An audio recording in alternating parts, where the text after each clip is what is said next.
పరిశుద్ధ నామమునకు సమస్త మహిమ ఘనత ప్రభావాలు చెల్లిస్తూ ఉన్న పిల్లరా, దేవుడిచ్చినటువంటి గొప్ప తరుణాన్ని మనం సద్వినియోగం చేసుకుందాం. పరిశుద్ధ గ్రంథం నుండి ఇర్మీయా గ్రంథము 33 అధ్యాయము 3వ వచనాన్ని మనం చదువుకుందాం. నాకు మొరపెట్టుము, నేను నీకు ఉత్తరం ఇచ్చేదను, నీవు గ్రహింపలేని గొప్ప సంగతులను, గూఢమైన సంగతులను నీకు తెలియచేతును. హల్లెలూయా.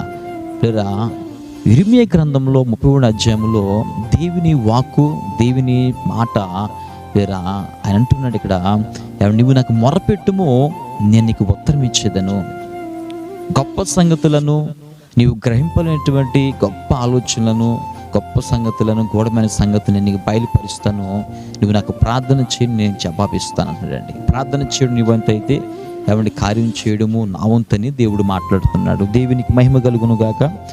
నీవు నాకు మొర్రపెట్టుము, నేను నీకు ఉత్తరం ఇస్తానని దేవుడు అండి. దేవుడు మనకి ఉత్తరం ఇవ్వాలంటే మనం ఉత్తరం వేసేవారుగా ఉండాలంటే అండి.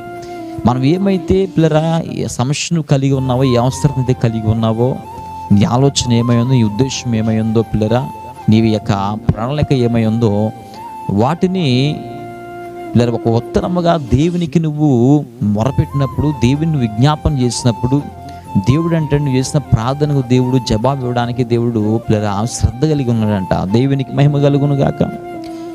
పిల్లరా, దేవుని వాక్యము సెలవిస్తుంది, మనుషుల యొద్దకు పరిగెట్టి మనుషులతో నువ్వు మాట్లాడినటువంటి మాటలు వ్యర్థమైపోవచ్చేమో కానీ నా దేవుని యొద్దకు నీవు వచ్చి దేవునితో చెప్పిన మాటలు, ఆ విజ్ఞాపన ఎంత మాత్రము వ్యర్థము కాదండి. దేవునికి మహిమ కలుగును గాక.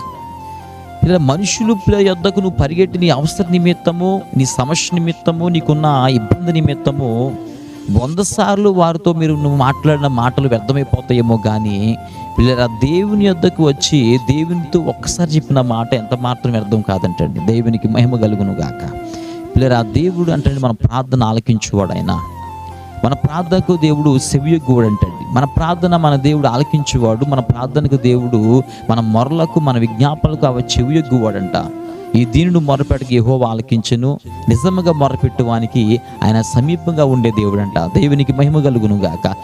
యెషయా గ్రంథము 59 అధ్యాయంలో ఒక మాట ఉంది. ఆయన అంటున్నాడు ఇక్కడ, యెహోవా రక్షింప నేర్కున్నట్లు ఆయన హస్తము కొరచు కాలేదు, ఆయన విను నేర్కున్నట్లు ఆయన చెవులు మందమ కాలేదనే మాట బైబిల్లో ఉంది.